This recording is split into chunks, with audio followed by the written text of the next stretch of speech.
Hello squad, இன்றைக்கி நம்ம எங்கே போயிருக்கோம் அப்படின்னு பார்த்தீங்கன்னா மறுபடியும் மூஜோக்கு தாங்க போயிருக்கோம். எதுக்காக அப்படின்னா நம்ம கருப்புசாமிக்கு பிறந்தாள். அதுவும் அவங்க நிற்கிறான் பாருங்கள், பச்சை சட்டை. பார்ப்பதற்கே அப்பாவி போல் இருக்கும், இவன் தான் கருப்புசாமி அப்படின்ற மாதிரி. அவனுக்கு தான் இன்றைக்கி பிறந்தநாள். ஸோ போனால் ட்ரீட் வைக்க கூப்பிட்டு போனேன். சரி, நாங்கள் அவனுக்கு வந்து கேக் வாங்கியிருந்தோம். அதாவது எப்படின்னா எங்களுக்குள்ளே ஒரு கம்யூனிகேஷன் அதனால் 2 பேருமே மாற்றி கேக் வாங்கிட்டோம். நான் ஒரு கேக்கு, இன்னொரு ஃப்ரெண்டு ஒரு கேக்குன்னு சொல்லி 2 கேக் வாங்கிட்டோம். சரி, நம்ம போய் தானே 2 கேக்கையும் வெட்ட விட்டாச்சு. அப்புறம் கேக் வெட்டி அதை நம்மளே எடுத்து சாப்பிட்டுட்டு, அப்புறம் அங்கே 2 சின்ன பிள்ளைங்க இருந்துச்சுங்க, அந்த பிள்ளைகளும் கொஞ்சம் எடுத்து கொடுத்துட்டு, அங்கே சாப்பிட்டு வந்த எல்லாருக்குமே இந்த கேக்கையும் அப்படியே பிரித்து கொடுத்துட்டு கீழே குடிஞ்சு பார்த்தா அட்டையில் கேக்கு ஒன்றுமே இல்லை.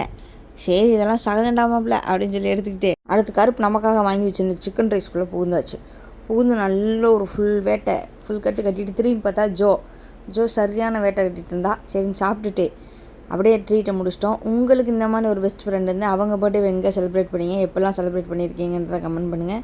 படியில் சப்ஸ்கிரைப்.